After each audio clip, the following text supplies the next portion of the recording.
on advanced data protection. Go on your phone. It's in the settings. Turn it on. And then if it doesn't work out well for you, just don't come and bother me about it. Okay, please. No responsibility, but you should do it anyway.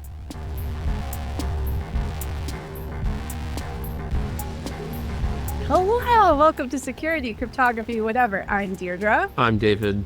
And we have two special guests joining us today. We have Matt Green. Hi, Matt. Hello. Returning 3-time champion. I think we have to go order you a smoking jacket now. I think 4-time champion, actually. Is it 4-time? Okay, yeah. Wow. We're really behind. And new special guest, Joe Hall. Hi, Joe. Hey, everybody. I look forward to the 50th anniversary special. We're all really looking real snazzy for 50th anniversary. We got Matt and Joe to join us because Apple has announced, or Apple has said that its advanced data protection feature for end-to-end encrypting basically everything that gets synced up to your iCloud is no longer available in the UK. Joe, can you tell us what the fuck's going on in the UK? And what is this thing that has been dubbed the Snoopers Charter? Yeah, so I can try my best to tell you what the fuck is going on in the UK. And it's a long sordid story that starts with something called the Regulation of Investigatory Powers Act, or RIPA. Ooh. It was one of the first laws that essentially had what we call an extraterritorial design mandate. Okay. So built into the law that I'm not sure was ever used. I may just be ignorant, but would essentially allow the government to request a change to a system, which is very different than like in the United States, where things like CALEA, the wiretapping law, is very careful about access to keying material and not requiring you to have or create access to that kind of stuff. Mm-hmm.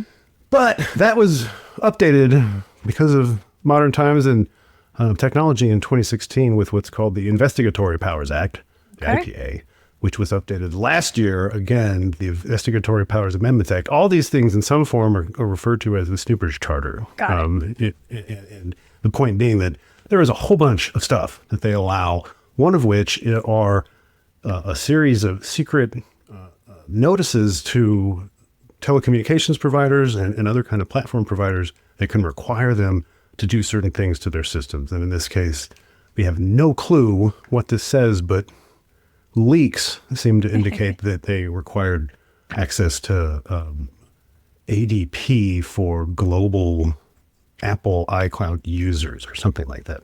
Yeah. So this reminds me, I am a little bit more familiar with kind of national security orders in the United States jurisdiction, where people or businesses or entities in the United States may be served a national security order, and usually it says on it, you cannot talk about the existence of this national security order to either comply or help the national security mandate of the United States. So you either have to give us access or hand over information, or you have to put a pen register, or, the modern day equivalent of a pen register. Do they kind of map up with the whole Snoopers Charter in the UK with that sort of stuff? Totally different. Good. So we have totally secret courts, the FISA laws, we're part of the national security letters and stuff like that. And what we don't have in any respect are things, the individual courts may, like for example, Kentucky versus 141 domain names is one of my favorite cases. And it's just like a bunch of gambling domains. And what they did is they called it property and seized it and then told Network Solutions, give us all those domains. But long story short, there's nothing that is a sort of a systematic way of gaining bulk access or access, or even what are called, a general surveillance power, right? Right. We don't have those. And in the United States. That's exactly what this is, because it's not targeted to one individual, right? Which is, and then in the foreign intelligence surveillance courts, stuff like that, they try to, make sure that things satisfy super warrant conditions, exhaustion, all these kinds of things that make it really, really hard to be able to do that stuff. Oh boy. So it sounds like even when you had to comply with something sort of similar in the United States, there was a lot more hurdles to climb before you could get anywhere close to this. And in the UK, they just sort of passed themselves a set of powers that just let them serve Apple with something that's like equivalent to an national security order. That say, quiet, you can't talk about it or disclose exactly what was served. or even exactly that it was served, but everyone's really talking about it. So can you button down what they're supposed to not be talking about, but everybody knows about apparently? It sounds like they have been served with essentially a capability notice, which requires them to modify the design of the system to give them access to stuff that they wouldn't have access to it. So I could, if they had actual technical Apple advanced data protection language in the thing, I could sort of speculate what it might say, but that's probably better for Matt talking about, because I'll mess it up. All right, so we'll hop over to what is ADP, which is Apple's advanced data protection. This is an opt-in feature for people with Apple accounts, iCloud accounts. Matt, can you tell us what this is as opposed to the other things that iCloud does or does not do for you? Sure. So every time you set up a new iPhone, it urges you. I think it by default tells you to set up iCloud backup, and set up an iCloud account if you don't already have one, and then you set up iCloud backup. Apple really likes their cloud backup, and it's a good thing, right? Because people lose their phones, and when you lose your phone, you lose all your data. And Apple wants this to be seamless and perfect for everybody, so that like all your life's photos don't disappear. Totally fine. The problem is, and for many years, a lot of that data that gets backed up to iCloud backup, including your photos and the backups of your text messages and so on, all of that stuff is backed up to Apple in a way that Apple can read it, right? It may be encrypted, but Apple has the keys to access it. And for many years, people have been talking about that. How could Apple fix this to make that data end-to-end encrypted? And I really want to stress, this is kind of the master, the root key, right, of everything on an iPhone. So Apple has the end-to-end encryption for Apple iMessage, and they have all these other features that are very secure. But if somebody can get your backups, which at this point is basically like learning your iCloud password and getting through 2FA, they can basically access all of that data because all your text messages are backed up there. And so Apple very recently, just in 2022, introduced a new feature called Advanced Data Protection. They don't really urge you to do it. They don't even mention it. It's kind of hidden away in a menu. It's an opt-in feature that suddenly activates full end-to-end encryption for all of that data. You turn it on. It does have it's a little thumpy. There are some things that you have to, activate. Once you do that, though, the only way to get access to your backups is to know your iPhone passcode. And that iPhone passcode is kind of the master key now for all your backups. And you only get 10 chances. So if somebody tries to brute force their way through your iPhone passcode, even if it's, a 6-digit passcode, they don't necessarily have a great chance to do that. So it's a big improvement in security. And here's the thing. So the recent case is basically saying that, as far as we understand, the UK does not want that to be end-to-end encrypted. They want Apple to go back to having the secret key to decrypt all those backups, but not telling anybody. So you'll think you have end-to-end encryption, but you won't. That's what I understand. I hate it so much. I remember I had to go dig to turn this on because for a very long time I just didn't have iCloud backups. But every time I set up a new Apple device, it really tries really hard to turn on syncing via iCloud.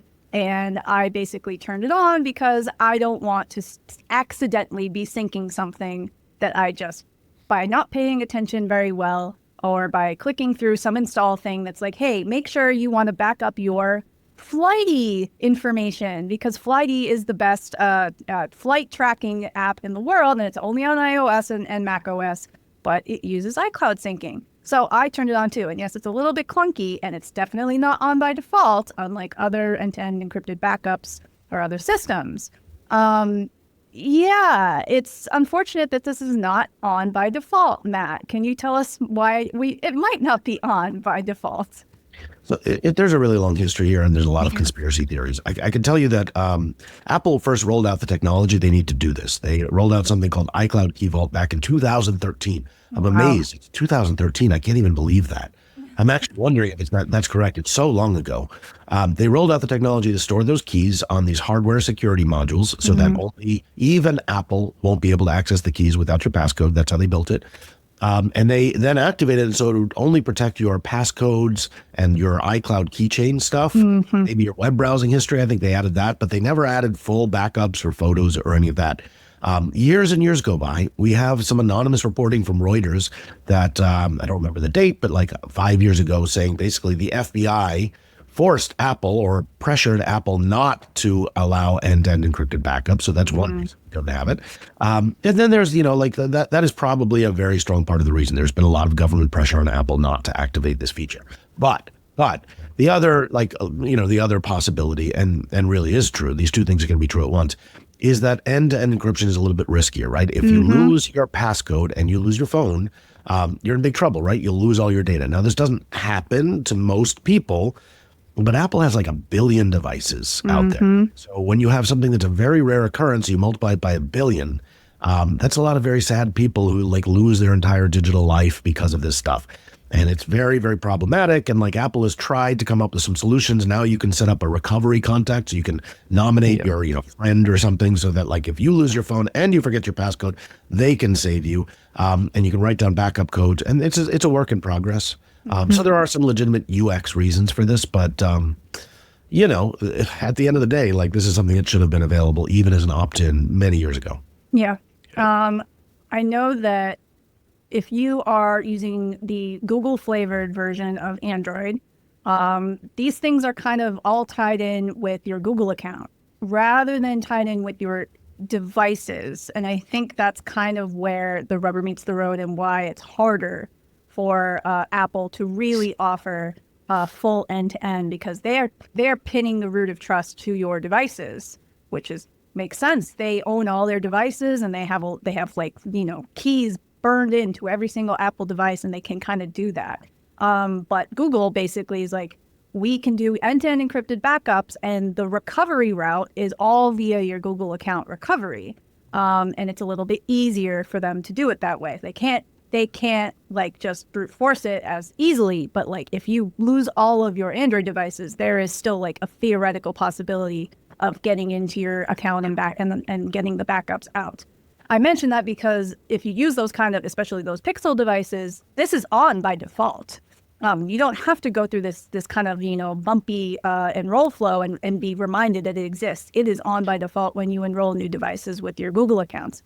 And so, it's unfortunate that Apple just couldn't make this work. But to kind of point back to kind of why this hasn't been rolled out kind of policy-wise, iCloud backups that are handed over via a lawful court order or subpoena or something like that are very valuable to people, which is why, end-to-end encrypting them is good for the owners of the data, the users. But I can definitely understand why powers that be just don't want that juicy source of information that can be used for, whatever law enforcement purposes to go dark on them. And I think we should just add, right?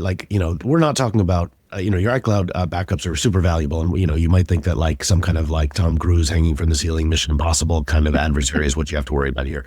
But really, we've had hacks of iCloud where all people did was guess your password. They get your account password or they reset your account password and they get in.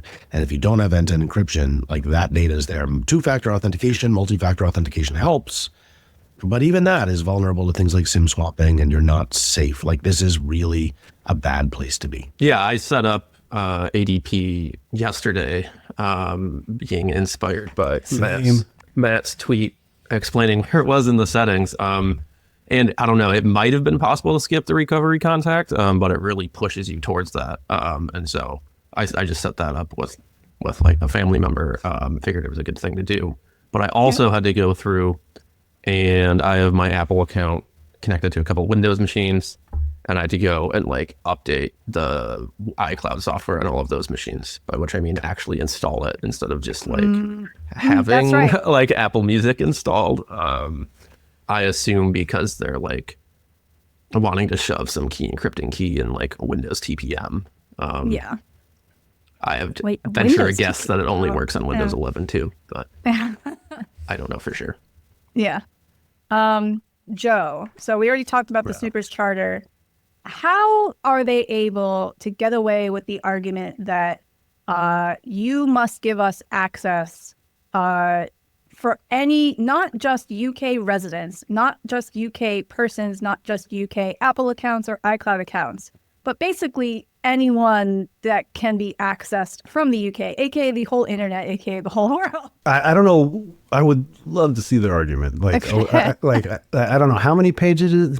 Like, the more pages, the more interesting, I suppose. I will say in general, this is a genre that we sort of see around the world right now. This forum shopping to find a court. This is a little different. That will rule. Not only make a ruling, but rule that it applies globally. And you saw this in the right to be forgotten cases in the past and stuff like that. France was like, you better damn believe that you're taken out of the global DNS and stuff like that. And so extraterritoriality is sort of a feature of the British investigatory system, right? They're very clear. I think this is really the first time I've seen it used. I can find very little evidence of it used before. But anyway, So I think they're basically saying, look, we may have someone who sets up a freaking French iCloud account on a French phone and then comes here and is really I don't know, whatever the heck. I'm sure they could set something up like that they're like, look, it's not good enough to just deny this to these people. We need you to respond in a way that we could follow people throughout any given iCloud account or something like that. But I can't wait to see that. And man, whoever's leaking this, man, be real careful. I hope you know what you're doing. How is that different? Like in the US with like NSA, for example, like they're allowed to snoop on foreign nationals and not US citizens to some extent with either no or like far less internal like court orders. And so how would what the UK is doing now be different than that, if at all?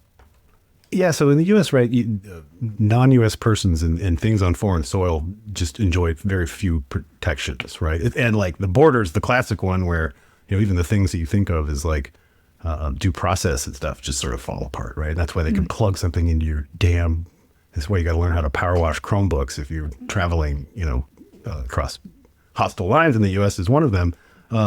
So I think here it's really, there's things like tromboning where traffic flows pop across the U.S. border, and that's a really good place for the NSA to instrument routes and stuff like that to grab stuff that they couldn't otherwise get, right? And so there's things like that, but we don't have, we don't have laws that say you can go somewhere and do something else, but we do allow people to sue other people in our courts. So very hard to I don't know. I failed to answer that question. Argument. Wait. Go. The secrecy blows me away. Like, can you imagine if this had not gotten leaked? Like, you'd have like a few people in the Home Office and like, I don't know how many people at Apple knowing about it. And like it just blows me away how, like, we talk about like the values of 0 days and zero click vulnerabilities and stuff like that. But this seems like orders of magnitude more sensitive and valuable, to the extent that, like, how could you even get to that point? How could a process get to the point of asking for that? Yeah. I'm actually, the leak is really interesting to me, right? So this came out about 2 weeks ago. It was February 7th with Joseph. Yeah. And then the actual news of the cancellation came out officially from Apple yesterday. And I'm sort of curious if it would have played differently if there hadn't been a leak, or if there had. I'm just curious if, like, what people would have thought if Apple just said, we're canceling this feature, but there was no other context. I don't know. Yeah. And many of you signed a letter that we have like 280 or something signatures on, that just have some of the best people in the world. And I know I've heard like things like that are freaking them out. But like, I don't know if that means that they'll do anything. Yeah, I don't know if it means that they'll do anything. Yeah, we got this leak. It was reported in the press, and it was kind of a waiting game until yesterday to see what Apple was going to do about it, because basically they seem to be put in the position of either comply, don't allow. Matt, can you explain the dilemma that Apple was in until they made a choice yesterday? Well, I mean, it's complicated, right? Apple. So, okay, let's take two scenarios. Sure. So one of the things we've been hypothesizing is that Apple has been asked for this global capability. So think about how incredible that capability is, right? So Apple, the UK is now announcing It is going to be the global arbiter of cybersecurity for the entire world. It is going to announce basically that it will decide for every company and for every security system they offer what the maximum level of security is that will ever be allowed to be offered on that system is for anybody in the world, whether you're a US customer, a Japanese customer, a EU customer, doesn't matter. And they will determine that. And not only that, but they're going to say, by the way, company, you can't tell anyone that we've downgraded your security. You know, people think they're using encryption. The documents they're reading, the PDFs say, we use encryption. We don't have access to the keys. We do all this stuff, put our cards in a blender. And then it actually turns out that none of that's true. And so this is crazy. So you have to think in this, hypothetical world, Apple is going to look at this request and is going to say, oh my God, we can't even engage with this. We can't go forward with this. We engage on this like, we're toast. So you have to imagine that they have to do something that kind of flips the table, and they have to, I guess, try to do something that makes this issue somewhat moot, at least in the UK. And think about it this way, right? If ADP is no longer offered in the UK, that maybe the UK government or the UK courts will have a harder time pushing on demanding, global downgrading of ADP. On the other hand, that's not true, right? Maybe they just disabled ADP in the UK, and the UK government just says, you know what? We still want access to everyone in the US, and we don't know what that looks like. I mean, Apple could leave the UK entirely. I'm not sure what the law looks like. I don't know. Yeah. So fill me in a little bit here on how, I get the point that you're making there about, the UK assuming the role of being the global arbiter of things. How is that different from California being the United States arbiter for car emission standards, right? Is it so much that Apple wants to be the global arbiter, or is it that they're asserting on their, within their own jurisdiction, here's the limit of what they're going to allow? To me, the question is interesting because, how long is it going to be before the US follows them on this? And I think not very long. Well, so first of all, keep in mind that what the UK has already gotten, with no objections from Apple at all, is they've gotten ADP completely disabled in the UK. Yep. And so, again, in this hypothetical where that was not really what the UK wanted something more, right? And Apple is giving this to them as kind of the offering, this is our way out of this, right? So think about that. First of all, individual jurisdictions like California or the UK could say, we ban X, and that would be fine. But there's a different ask if you're saying, I also want to ban it everywhere else, right? If California was saying, you can't have certain fuel efficiency standards in a completely different country, that would be crazy.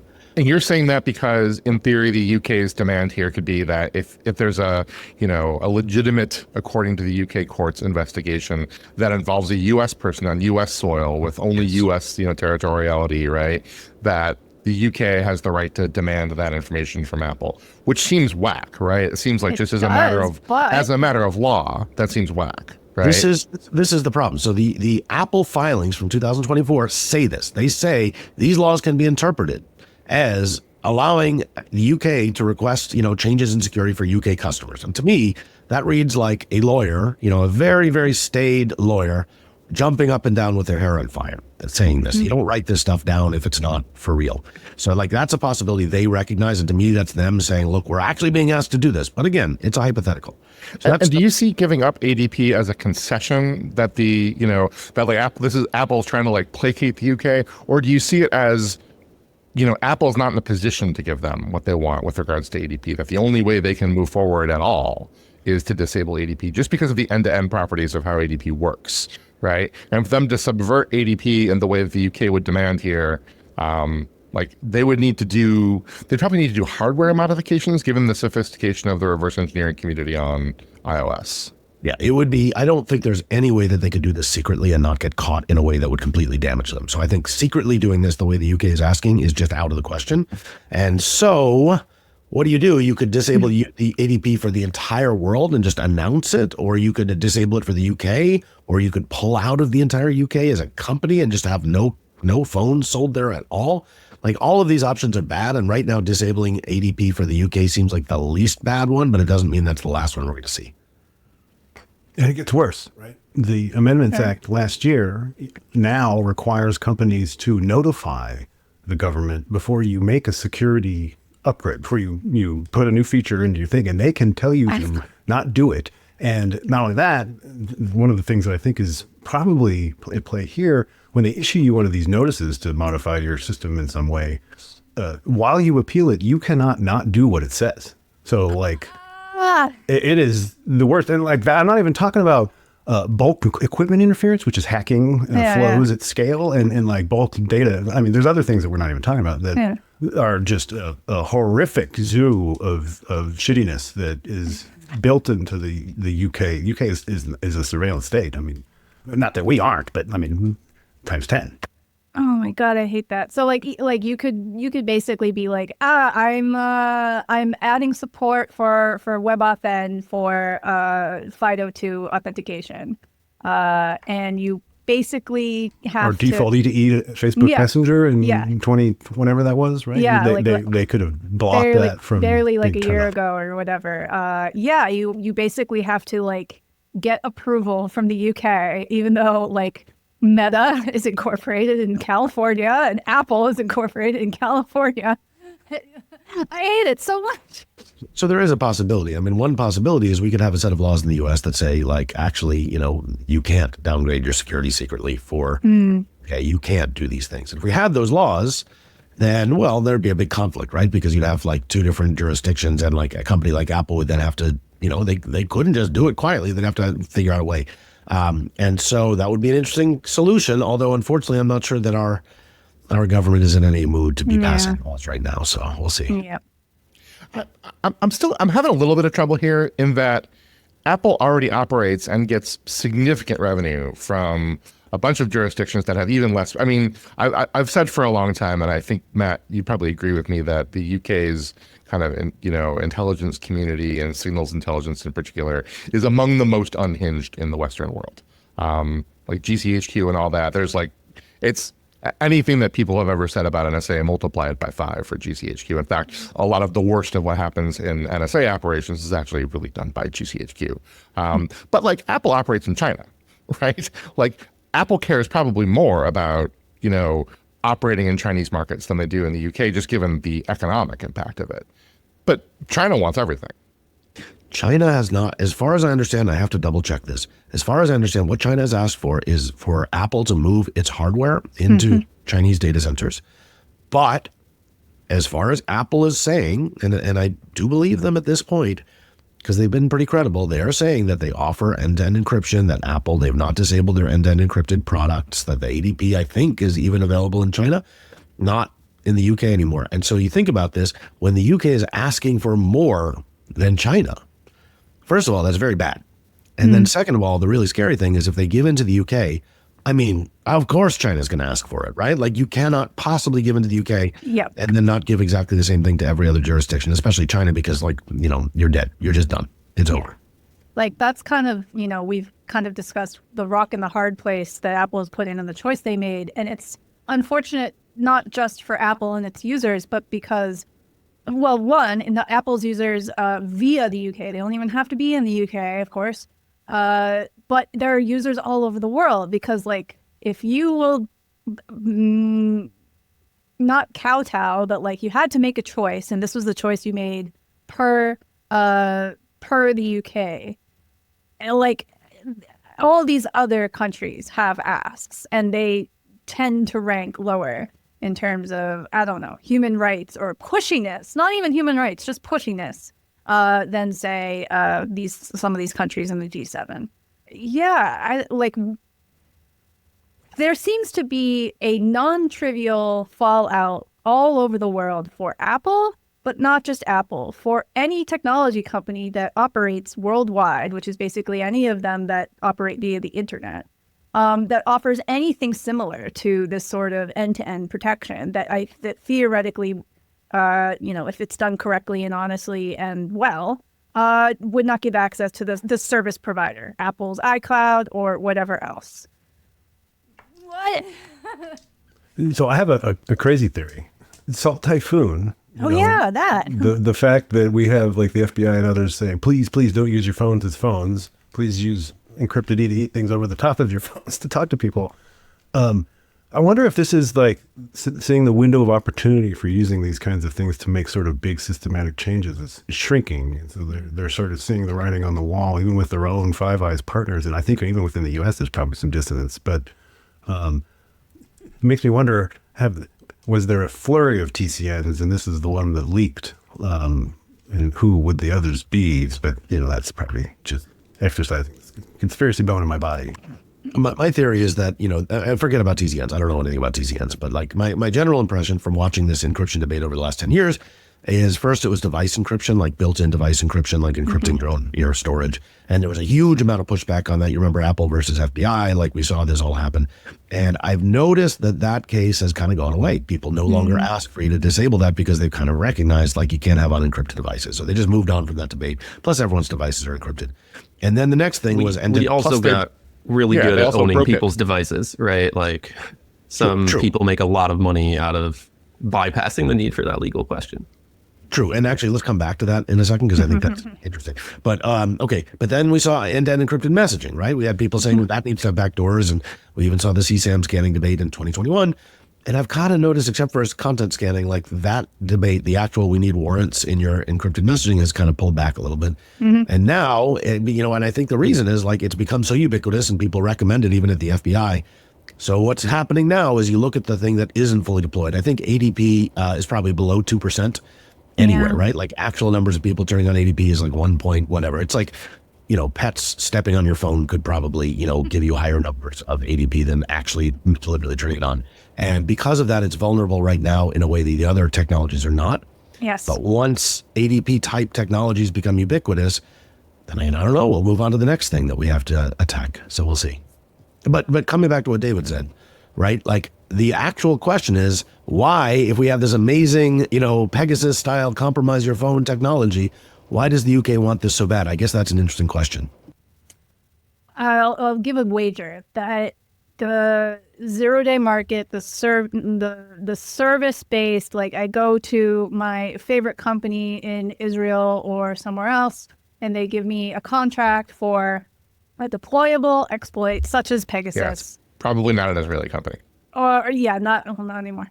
But Pegasus was from an Israeli company. It is expensive. The market is expanding. We're getting better at hardening platforms like Android and iOS. It is expensive, and you can get a lot of bang for your buck, but that keeps evolving.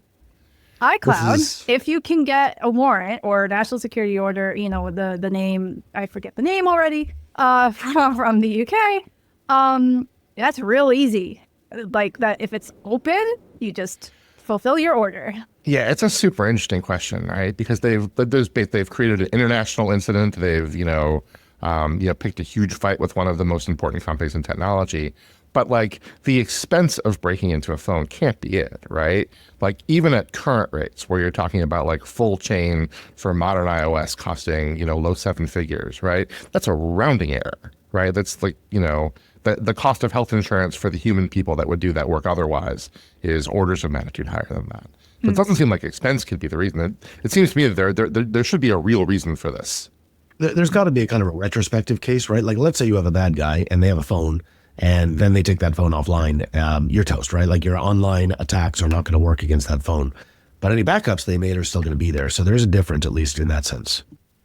Yeah, it just seems operationally much, much easier to have like a consistent, reliable mechanism to say, hey, I would like this backup versus like, even if you have like an unlimited supply of ODAs into phones, like you still need to like deploy those and like run the server-side infrastructure and like get it to that person's phone, right? Like, that's just a lot more operational work that is arguably more like spy work versus like, I'm just going to we go to my desk, I'm going to fill out the forms and I get back your iCloud backup and like no one who's nominally a field officer, right, is like involved. To me, I just wonder if the subtext here is Dragnet. Or if it's just politics. Like, this is the thing. Like, given how the British government runs, it's like there's all sorts of dumb things that could result in. And the number of people who can ask for these things is crazy compared to the things that we allow. It's going to be interesting to see how they turn it off, right? That sounds like it's a whole lot of cajoling. Yeah. So, I mean, the good news is they're not changing the software to turn it off. So they're basically saying we won't let you sign up. starting yesterday. And then anyone who's already signed up has like 12 months, I think, or some amount of time where they can, like turn it off themselves and re-upload their data without encryption, or, their data disappears. I don't know. I'm not sure what that's going to be. Actually, I don't know what Apple's plan is. It's going to be something like that. Where do we go from here? I think, unfortunately, and I don't want to get political, I think the answer depends a lot on U.S. politics. And I don't even have to expand on this, but I want to just say that, if we want to go down that road, we can. Well, we've seen, complaints from Congress members saying, this is a grave national security threat. And Ron Wyden, obviously, in the very, very first thing, the story. But I love Ron Wyden, but if you're talking about Ron Wyden, you're not talking about real U.S. politics, right? He's like 15 steps past where the center is or what the mainstream is. There's a weird streak of anti-FISA in the. This is not a political podcast, so I'm catching myself. But there is a strain of anti-FISA among intelligence people that have just been brought into the new administration. It depends on whether you take them at their word on that, though. That's interesting. Also subject to this all typhoon stuff. So like they're directly victims of that. So I guess what I would say is, by the way, there is a co-sponsor. I can't remember who it is. So there was an update to the Cloud Act that was proposed by Wyden, but I think there are some Republican co-sponsors. I don't know who they are. So I do think it's somewhat bipartisan. Doesn't mean it's big. So I think that there is some hope that it is really bipartisan. I still don't see Congress working together super effectively right now to pass a lot of legislation. I guess the really question is whether the U.S. administration is going to sort of push hard to, keep companies like Apple independent from the UK law, or if they're going to kind of continue the historical trend of, unfortunately, kind of politically, and this is something you have to, like, if you look over the last 10 years, if you look at what like the DOJ has been doing, it's been working very hard to kind of come up with exceptions to encryption. And it's really bipartisan. It doesn't matter who's in office as president. It's been more or less the same thing. Bill Barr was a big, encryption backdoors proponent.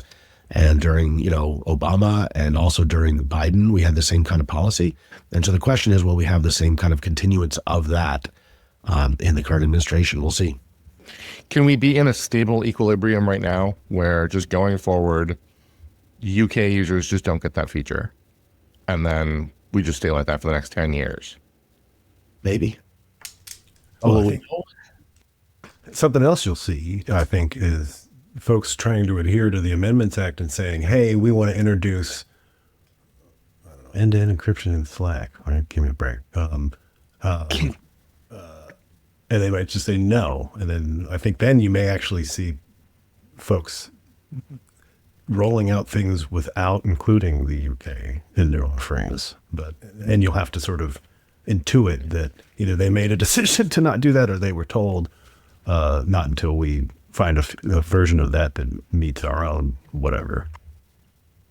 That seems brutal. The UK was already kind of on that route just because of the UK CMA, right? Like if you look at Figma, Adobe, like that ended up working out pretty well for Figma because AI happened, I think. But like you're talking about a country with a GDP less than California blocking like, a double-digit billion-dollar acquisition. Like, if you're starting a company now, like, why would you, like, just don't do as little business with the UK as you want? Because, like, all they're going to do is screw you up on encryption or screw you up in the competition authority or screw you up some other way. And, like, we already see a bunch of, like, AI models not making it to Europe. It just seems like this is another way that Europe and the UK are heading to be left out of technological advancents and products that the rest of the world is getting.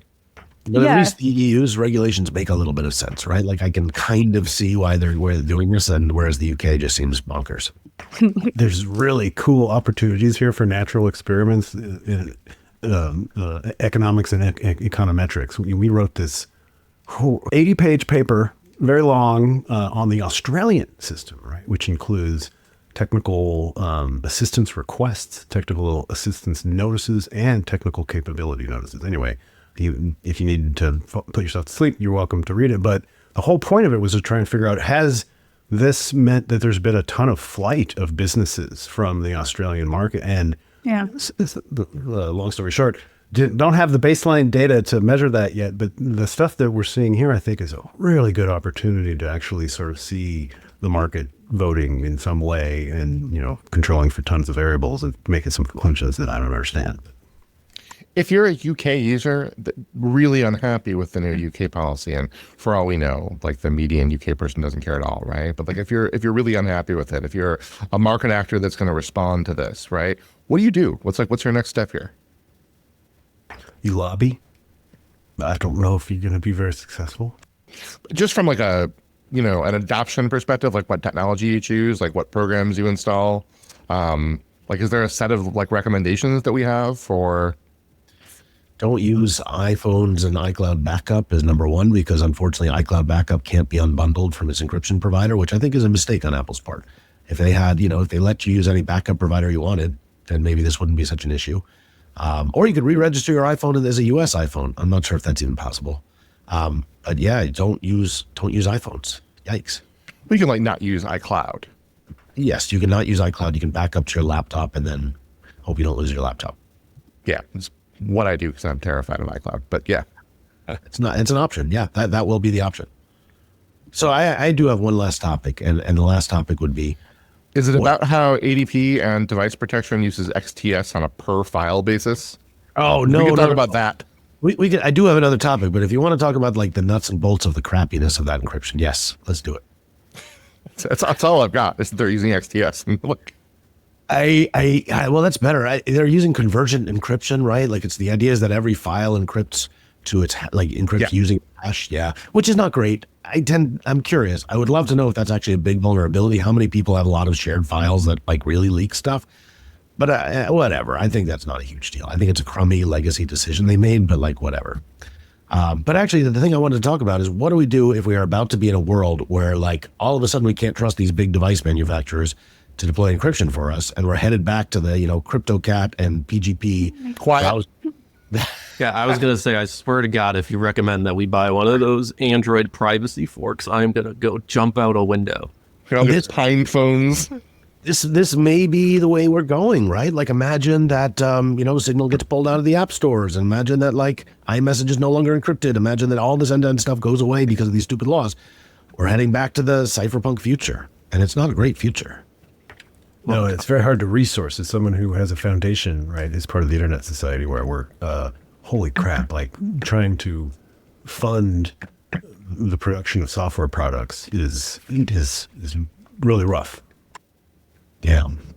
We go from basically huge amounts of encryption deployment to nothing, very little time, and then it's, on people to actually do things right, and it never works out right. Do we is there a world where there's sort of a balkanization of companies like Apple, Google, or whatever, where there's Apple products for Europe, and there's Apple products for the US, and there's Apple products for wherever you loop in the UK, China, anything like that? Is that even theoretically a world? And is it a world that companies like Apple would even entertain doing? For large blocks like the EU and China, yeah, definitely.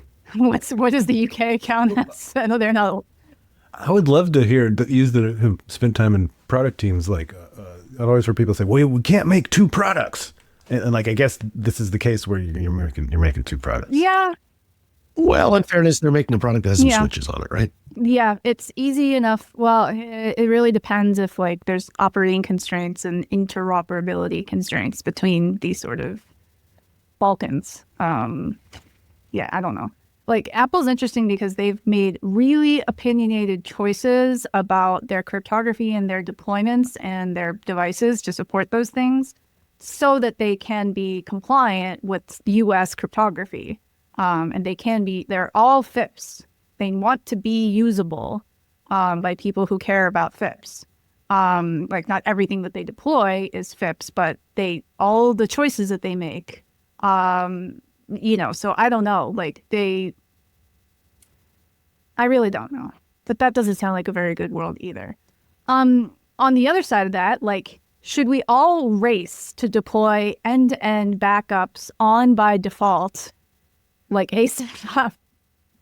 Yeah. Could you get that to 50% in the US somehow? I mean, that would be huge, and I think it would be very hard to turn off. Yeah. So we've got Google. But it has implications for users, which is one reason why the adoption is so low, right? Is, like when you sign up for that, when you go through that flow, they're basically telling you not to do it, right? Like you need a backup contact and all this other stuff just because they can't deal with the support of like a third of their users losing access to all of their data. I do tend to think that, like it's harder to lose your iPhone password and your contact iPhone password. I think there is some user experience here that we can get that is going to be 99.9% as safe as the regular thing. And like, there's got to be a point where Apple starts saying, look, it's a little risky, but turn it on anyway. Especially if they can get people to have two devices. The like iPhone to iPhone or iPhone to iPad transfer flow these days is like so incredibly well done that it like, I didn't believe that it worked the last time I did it. Yeah. Well, and due to, the internet protocol works in China, but like, what is the thing that the authoritarians have to speak for this? Like, what's the internet protocol for this? I don't know if that even makes sense, but like something that is too good that you have to use it, even if you bastardize it for your own balkanization. Right? So that the interoperability problems maybe aren't as bad. Although they do have their Great Firewall, so they've figured out a way to do what they want to do with it, even though yes, they interop to a certain point. But yeah, part of the whole value prop of the end-to-end encryption is you can't inspect, you can't just sort of be like, well, you block. The way that you interrupt with it in the way that you want is you block. Yeah, or throttle. Or, censor the things that look like Tor or look like bridges or look like, the thing you don't like and only let in the things that you do like that might be the China compatible version of iCloud or whatever it may be. And we're all thinking about peacetime, right? Like if we're about to be in some kind of war, shush. Turn around 3 times and spit, but you're not wrong. On that note, Joe and Matt, anything that you want to plug on your way out? Yeah, join the Global Encryption Coalition if you care about strong encryption. 211 papers at NDSS if you care about network security starting next week. There's some crazy stuff in there. Man, I am getting to the point where I can't understand academic research, but it looks amazing. None of us actually understand anymore. Turn on advanced data protection. Go on your phone. It's in the settings. Turn it on. And then if it doesn't work out well for you, just don't come and bother me about it. Okay, please. No responsibility, but you should do it anyway. You heard it here. Matthew Green has all of your tech support answers for any problems you may run into with advanced data protection. Turn it on immediately, and he is Matthew D. Green on all of the socials. All right. Joe Hall, distinguished technologist at the Internet Society, and Matt Green, professor at Johns Hopkins University, all-around crypto expert. Thank you very much for joining us on short notice. Cheers. Bye. Security, Cryptography, Whatever is a side project from Deirdre Connolly, Thomas Tatchak, and David Adrian. Our editor is Nettie Smith. You can find the podcast online at SCW Pod and the host online at Durham Crestolum, at TQPF, and at David C. Adrian. You can buy merch online at merch.securitycryptographywhatever.com. If you like the pod, give us a 5-star review wherever you rate your favorite podcast. Also, now we're on YouTube with our faces, our actual human faces. Human faces not guaranteed on YouTube. Please subscribe to us on YouTube if you like to see our human faces. Thank you for listening.